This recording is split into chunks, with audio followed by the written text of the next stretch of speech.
If you are here to try and argue that transgender people are delusional or not real or some other bigoted nonsense, then this video is not for you. I recommend you click away now and preferably do the rest of the world a favour and jump off the nearest cliff, because I will not even be entertaining such notions. Instead, we are going to have an intelligent discussion about why exactly pronouns are important and what it means when you choose not to respect someone's identity.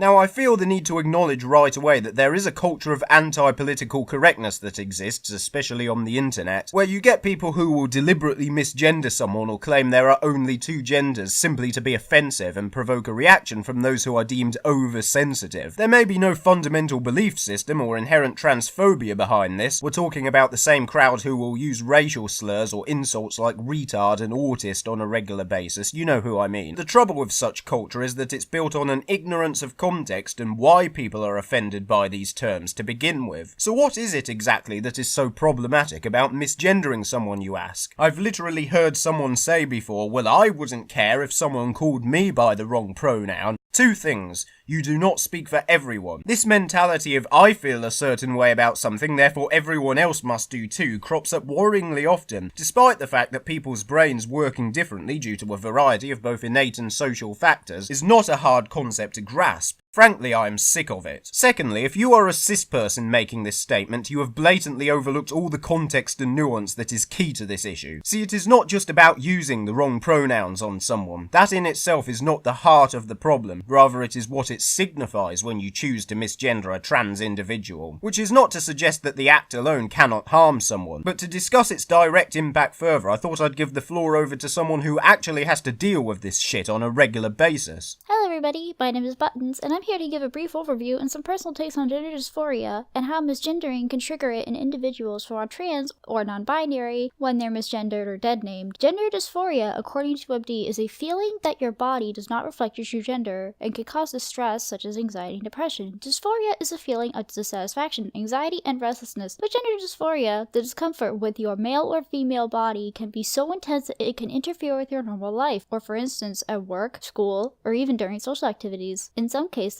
this episode of unease and anxiety can cause physical pain or intrusive thoughts when they have to think of or witness the fact that people see them as their birth gender, or they have to be reminded of what their birth gender is. Gender dysphoria can be either an effect of how the brain is wired or due to how one grew up. Gender is the way we identify with our bodies. I'm agender, which means, much like asexuality is lack of gender or sexuality. My reasoning for this is how my brain was wired in the hippocampus and limbic system due to how I was raised, as explained by my therapist. When a child is not raised to feel as though they belong, have a place, or there is lack of nurture, there will be some wiring done to the brain while they grow up to affect how they see their body, much like gender dysphoria. I see myself as neither male nor female, and I go by they/them, which is much more comfortable for me and causes a lot less dysphoria. And when people refer to me as she/her, it causes a great amount of insecurity, physical discomfort with my body, and sometimes even physical pain, and nausea and other physical symptoms. When you misgender someone to be cruel or make fun of them for how they identify, it amplifies the feeling of discomfort and anxiety, and in some cases, like my own, feeling like a burden for the way I view my body and like they're broken. In some cases, it can even cause schizophrenic breakdowns such as tactile and auditory hallucinations because of how strongly the dysphoria attacks the wiring of the brain with intrusive thoughts. I hope that this was very helpful and it gave some insight into how the effects of misgendering could cause dysphoria to flare up. Thank you and have a wonderful day, and like I always say, let's continue to inspire each other. The reality is it's very easy for a cis person to say, well, I wouldn't care if I was misgendered because it will never happen to you. Our identity and our right to exist is not in dispute, despite what some butthurt crybabies might say. Something you'll see frequently on the internet is people refusing to acknowledge a trans person's identity because of something terrible they've done, which means they've somehow forfeited the right to that respect. But when was the last time a cis person had to earn the right to be addressed by the correct pronouns? That is the kind of bullcrap that we simply do not have to deal with. Another one of the typical excuses I get a lot when people disrespect pronouns is, well, this person isn't really transgender, they're doing it for attention, or because they're delusional, or because insert reason here. Now, I've had my share of skepticism, and yes, there probably are individuals out there who may be transgender, or whatever you want to call it, if for no other reason than because the the semantics of gender and what it actually refers to are so confused. That being said, unless you are a medical professional qualified to make that assessment, then it is not up to you or I to make the judgments on who is really trans and who isn't. Such an attitude is patronising, ignorant, and apart from that, it all comes back to the same basic double standard. You would not respond that way to a cis person. Yeah, here's a question for all of you human garbage who appoint yourselves as the judge and jury when it comes to gender identity. What about all the people who don't identify as trans, who are living in denial or who are deluded? Where are the cis-trenders, to coin a term? Have you nothing to say about them? People like the author Juno Dawson, who in her own words spent 30 years of her life pretending to be a man. The double standard betrays the inherent transphobia which underpins this whole way of thinking, and it is everywhere. The brony community is one particularly bad example from my experience, and it is distressing to see how readily we are just prepared to accept it as the norm. Make no mistake, expecting to have your pronouns adhered to is completely reasonable. It's extremely simple, and if someone doesn't make that basic effort or says you are being too sensitive when you ask them, then they are disrespecting your very existence. And I don't know about you, but something like that would make me pretty pissed off. And if I see you deliberately misgender someone, whomever it may be, then I'm afraid I just cannot take you seriously. You sound like an idiot. If you can't get something as straightforward as someone's pronoun right, then it's doubtful you have anything else much of merit to say anyway. It's time we see transphobia for what it is and take a stand against it. Enough is enough.